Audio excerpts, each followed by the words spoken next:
এইভাবে আর কতদিন চলবে? পেটে ভাত নাই, গায়ে কাপড় নাই, আমাদের কপালে কি শুধুই কষ্ট? ভাই, আমি শুনছি পূবের ওই গভীর জঙ্গল পার হইলে এক সোনার পাহাড় আছে। ওইখানে যাইতে পারলে আমাদের ভাগ্য চাকা ঘুরে যাবে। কিন্তু ভাই, ওই পথ তো খুব বিপজ্জনক। অনেকে গেছে, কেউ তো ফিরে আসে নাই। মরা যখন লাগবেই, তখন ঘরে বসে না মরে অজানার উদ্দেশ্যে বের হওয়া ভালো। কাল ভোরেই আমরা অভিযানে বের হব।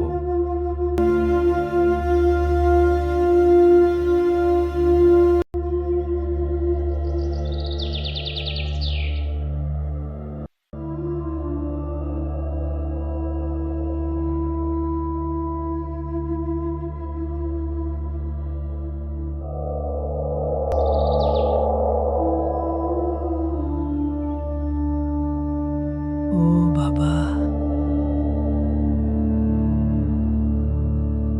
কেউ কি আছো? একটু সাহায্য করো।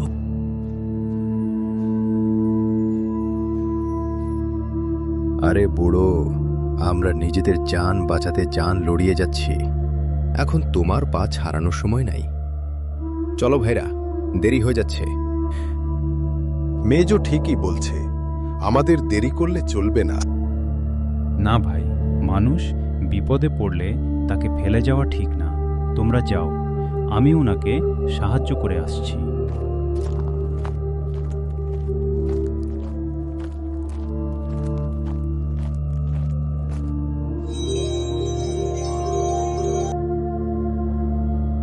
তোমার মনের মধ্যে মায়া আছে বাজান। শোনো, সামনে একটা 3 রাস্তার মোড় পাবে। বড় ভাই যাবে বামে, মেজো যাবে ডানে, আর তুমি যাবে মাঝখানে সরু পথ দিয়ে। মনে রেখো, লোভ করলে হারাবে, আর ধৈর্য ধরলে পাবে।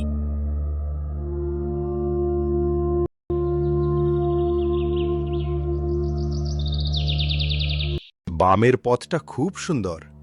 এখানে নিশ্চয়ই অনেক সোনা আছে।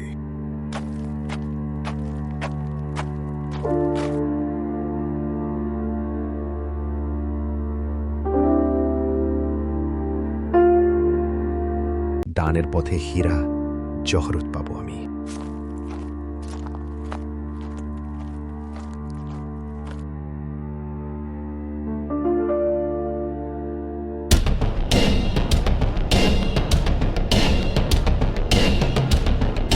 মাঝখানের পথটা খুব সরু আর অন্ধকার।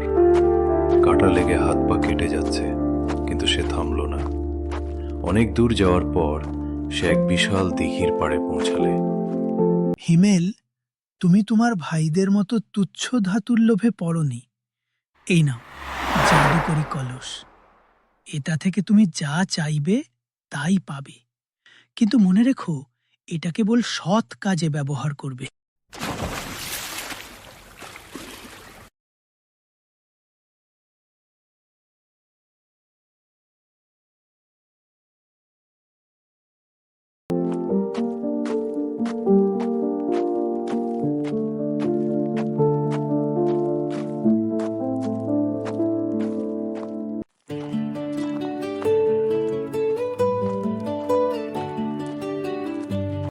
ভাইরা, এই দেখো, আমাদের ভাগ্য পরিবর্তনের চাবিকাঠি। আমাদের আর সোনার পাহাড় লাগবে না। এখন আমরা গ্রামবাসীর সেবা করব। 3 ভাই মিলে গ্রামে একটা বড় স্কুল দিয়েছে। সবাই হাসি খুশি। হিমেলদের নতুন বাড়ি। জাদুকরি কলস দিয়ে হিমেল গ্রামের ক্ষুধার্ত মানুষদের অন্নদান করছে। নদীর ঘাটে দাঁড়িয়ে দর্পণ মাঝি তার সাঙ্গপাঙ্গ নিয়ে তা দেখছে। রহমতের পোলাদের নসিব তো দেখি আসমানে চিরা গেছে। এই হান্ডি পাতিল দিয়া তারা পুরা গ্রাম রে খাওয়ায়, আর আমার ঘাটের নৌকা দিয়া মানুষ পার হয় না। এই কলস আমার চাই চাই। ও বরকত মিনা, নিজের কথা একবার ভাবলা না? ছোট ভাই কলস লইয়া দান খয়রাত করতেছে, আর তুমি সারা জীবন এই তামা পিতল বইয়াই মরবা। কিন্তু মাঝি ভাই, হিমেল তো কলস হাতছাড়া করে না। ওটা দিয়ে নাকি শুধু মানুষের সেবা করতে হয়। ধর্মিনা, ওইটা আমার কাছে নিয়ে আসো। আমি তোমারে 7টা নতুন নৌকা আর সিন্দুক ভরা মোহর দিমু। বাকি জীবন রাজার হালে কাটাবা।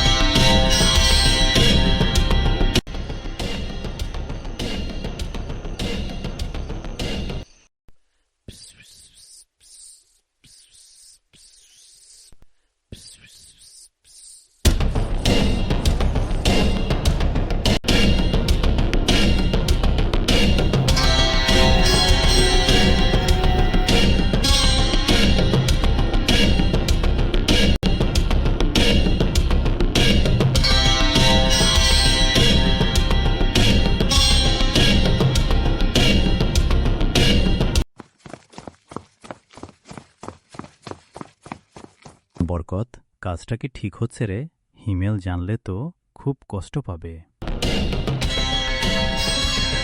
ভাইজান, এখন কষ্টের কথা ভাবার সময় নাই। দর্পণ মাঝি কথা দিছে আমাদের বিশাল বড় লোক বানায় দিবে। চলেন তাড়াতাড়ি।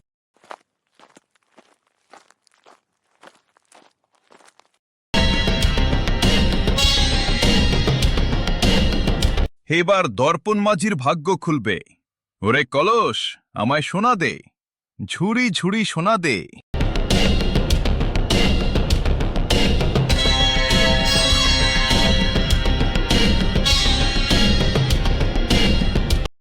ওরে বাবারে, একই বিপদ! আমি তো সোনা চাইছি, সাপ না। বাঁচাও!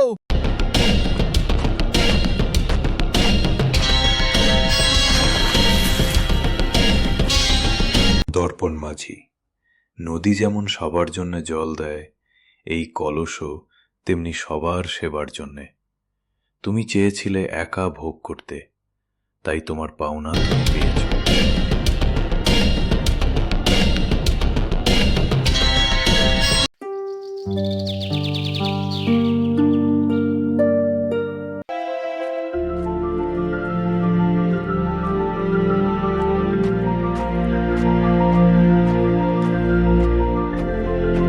বড় ভাই, মেজ ভাই, লোভ আমাদের পথের কাঁটা ছাড়া আর কিছুই না।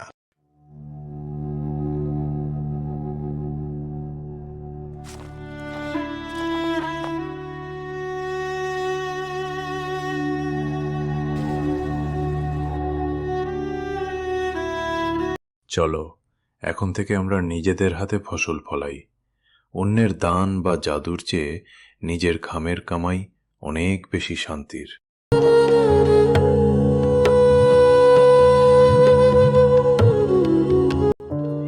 বন্ধুরা, আজকের ভিডিওটি এই পর্যন্তই। ভালো লাগলে অবশ্যই লাইক করুন এবং বন্ধুদের সাথে শেয়ার করুন। আর আমাদের চ্যানেলটি সাবস্ক্রাইব করে আমাদের সাপোর্ট করতে ভুলবেন না। সবাই ভালো থাকবেন। ধন্যবাদ।